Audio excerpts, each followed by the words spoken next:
Greetings to all of you. In the last lecture, we discussed about the meristem tissue. Today we will discuss about the permanent tissue. So what is permanent tissue? Tissue which take up a specific role and lose the ability to divide. जिस tissue ने कोई specific role ले लिया है और उसकी division की ability खत्म हो चुकी है, that tissue will be known as permanent tissue. So as I told you that meristematic tissue is a dividing tissue, actively dividing tissue. So पीछे जो सेल रह जाएंगी मेरिस्टेमिक टिश्यू के, वो आपकी परमानेंट में कन्वर्ट हो जाती हैं. वो एक स्पेसिफिक फंक्शन ले लेंगी और उनके अंदर परमानेंसी आ जाएगी because they loss the ability to divide. तो परमानेंट टिश्यू भी आपका मेरिस्टेमेटिक टिश्यू है, उसी से बनता है, बट उसके अंदर कुछ स्ट्रक्चरल चेंजेस आ जाते हैं. ये प्रोसेस कैसे कंप्लीट होती है? This process of taking up a permanent shape, size and a function is called differentiation. ये जो प्रोसेस है, this will be carried out by the differentiation. Different बन गई है. जो नॉर्मल ऊपर कॉमन सेल थी मेरिस्टम सेल में, टिश्यू में, वो आपके क्या हो जाती है? वो स्पेसिफिक हो जाती है, एक फंक्शन अटेन कर लेती हैं, एक स्पेसिफिक स्ट्रक्चर ले लेती हैं, and that process is known as differentiation. So simple permanent tissue. Simple permanent tissue क्या होता है? A layer of cell form basic packaging tissue. This tissue is parenchyma. ये सबसे पहले उसके एग्जाम्पल की बात कर रहा है कि कुछ सेल की लेयर होती है जो पैकेजिंग का काम करती हैं, किसी चीज को पैक कर देते हैं जैसे हम, तो ऐसे टिश्यू को हम पेरेनकाइमा टिश्यू बोलेंगे. Parenchyma tissue is the first type of simple permanent tissue. तो पहला ही क्या आ गया आपका? Parenchyma, a type of permanent tissue. It consist of relatively unspecialised cell. ये परमानेंट जरूर है लेकिन इसके अंदर बहुत ज्यादा स्पेशलाइज्ड सेल नहीं होती. वो क्या होती हैं? वो थिन वॉल्ड और अनस्पेशलाइज्ड होती है. These cell are living cell. Dead tissue भी हो सकता है ना प्लांट के केस में, तो ये क्या है? ये टोटली आपकी लिविंग सेल्स होती हैं. These are usually loosely packed. Loose packing होती है और उस लूज पैकिंग के बीच में स्पेस प्रेजेंट होता है, and that space is known as intracellular space. Intra क्यों? क्योंकि दो सेल के बीच का स्पेस है, that is why that will be known as intracellular space are found in this tissue. This tissue provides support to plant. Support provide करेगा और food को स्टोर करने में हमारी हेल्प कर. Some parenchyma tissue contain chlorophyll and perform photosynthesis. Those are known as chlorenchyma. तो parenchyma के अंदर अगर क्लोरोफिल प्रेजेंट है, that will be known as chlorenchyma. And if it is present in aquatic plant, it will be having large air cavity and it will provide buoyancy. तो plant जो है, उस bouncy के कारण एक्वेटिक प्लांट वो move करते रहते हैं, वाटर के ऊपर फ्लोट करते रहते हैं. Such a parenchyma tissue is called aerenchyma. इस टाइप का टिश्यू जिसके अंदर एयर कैविटीज प्रेजेंट है, that will be known as aerenchyma. The parenchyma of stem and root also store nutrients and water. जो स्टेम के अंदर पेरेनकाइमा प्रेजेंट होता है, वो न्यूट्रिएंट्स और वाटर को अपनी बॉडी के अंदर स्टोर करके रखता है. Now, the flexibility in plant due to collenchyma. Second type of simple permanent tissue is collenchyma, and it provide flexibility to the plant. ये उसको flexibility provide करेगा. It allow easy bending in various part of the plant like leaf and stem.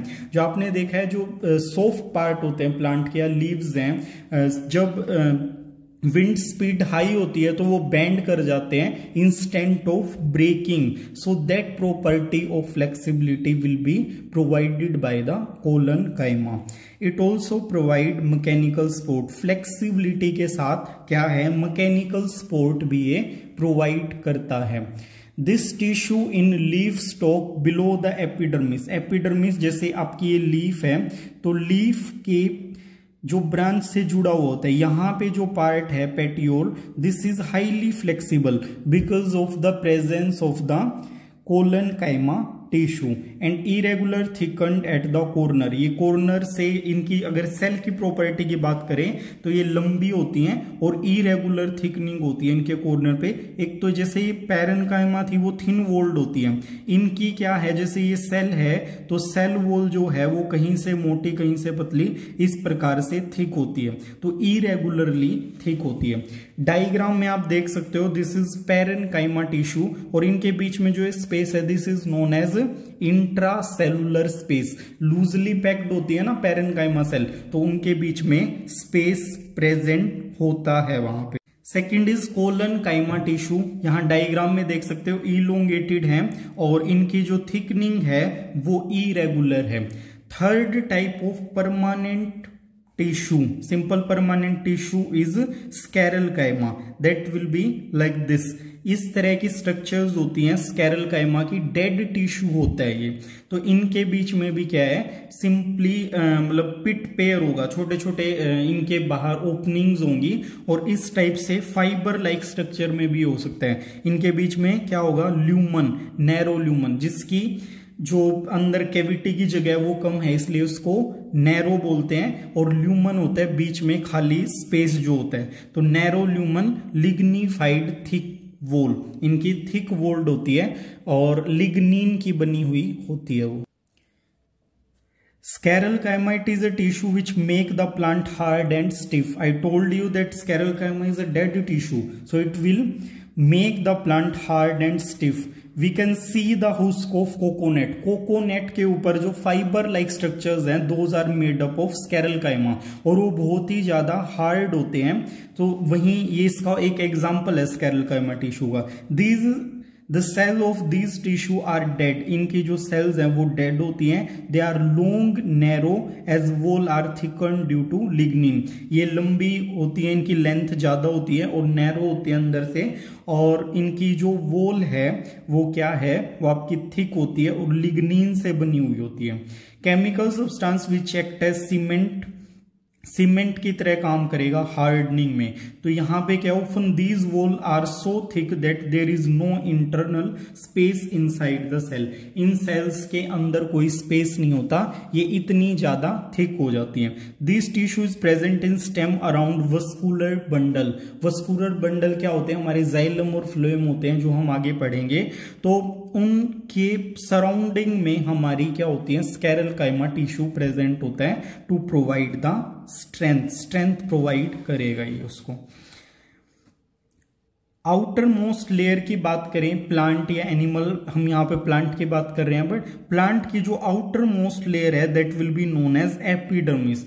Each and every part of the plant will be covered by the epidermis. कहीं भी leaf के ऊपर, stem के ऊपर, flower के ऊपर कुछ कोई भी पार्ट है, रूट है, तो उनकी जो आउटर मोस्ट कवरिंग है that will be known as epidermis. The epidermis is usually made up of a single layer of cell. इनके अंदर क्या होती है एक सिंगल लेयर होती है, और ये आपके अगर ये ड्राई हैबिटेट में प्रेजेंट है, प्लांट अगर ड्राई हैबिटेट में रह रहा है कि बहुत ज्यादा सूखा पड़ता है जहां पे, एपिडर्मिस में be thicker and since protection against water loss is critical.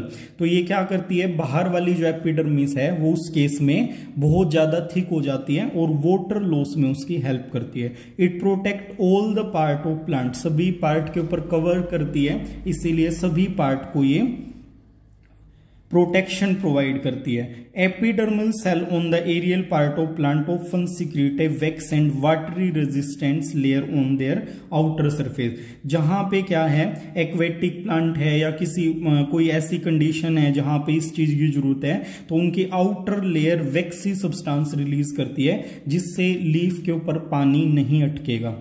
This aid in protection against loss of water. Loss of water में भी ये हेल्प करेगा कि उस प्रोटेक्शन करेगा, वाटर को लॉस नहीं होने देगा, मैकेनिकल इंजरी से बचाएगा, और उसके ऊपर विस्कस सब्सटेंस प्रेजेंट है इसीलिए फंगी जो है वो डेवलप नहीं हो पाएगी। तो प्रोटेक्टिव लेयर का काम करता है। ये जो सेल्स हैं कॉन्टिन्यूअस होती हैं विदाउट इंट्रासेलुलर स्पेस, कोई स्पेस इनके बीच में प्रेजेंट नहीं होगा। लेकिन जब आप एपिडर्मिस को ध्यान से ऑब्जर्व करोगे, we can observe small pore here and there in the epidermis, उसके ऊपर पोर्स होते हैं and those pore are known as stomata. So minute pore present on the surface of plant are known as stomata. Stomata are enclosed by two kidney shaped cell called guard cell. तो stomata जैसे ये एक आपकी opening है और इसके बाहर इस टाइप से किडनी के शेप की सेल्स होती हैं। यहां पे आप देख सकते हो, this is stomata and this is guarded by the kidney shape cell. तो किडनी के शेप की ऐसी ये जो सेल्स होती हैं, ये और ये, these are known as guard cell. They are necessary for exchanging gas. अब इस पोर के थ्रू कार्बन डाइऑक्साइड अंदर जाएगी और ऑक्सीजन बाहर आएगी। So these are necessary for the exchange of gases and transpiration, the process of loss of water in the form of vapour through the stomata is known as transpiration. तो transpiration के कारण ही water के जो plant होता है उसके अंदर water का ट्रांसपोर्ट होता है। That is why transpiration is the necessary process. Epidermal cell of root whose function is water absorption। Epidermal cell root के ऊपर जो है वो क्या करेंगे, they will absorb the water, और उनके ऊपर क्या होते हैं, रूट हेयर्स प्रेजेंट होते हैं। डेजर्ट प्लांट की बात करें, रेगिस्तान में जो प्रेजेंट होते हैं, तो वहां पे थिक वैक्सी लेयर या कुटिकल जो है वो लीफ के ऊपर प्रेजेंट होगी ताकि वाटर लॉस मिनिमाइज किया जा सके। The outer layer of branch, अगर मतलब मेन जो ब्रांचेज हैं उनकी बात करें तो वो जैसे जैसे ओल्ड होती जाती है एपिडर्मिस उनकी आउटर वाली, तो अंदर नई बनती है और उसके प्रेशर के कारण बाहर वाली जो है वो टियर हो जाएगी, फट जाएगी, उसको बोलते हैं बार्क ऑफ द ट्री। तो कोर्क सेल वहां पे बन जाती हैं। Cork are dead and compactly arranged, compactly arranged होती हैं एक दूसरे के साथ without intracellular space. They also have chemical called suberin in their wall that make them impervious to gases and water।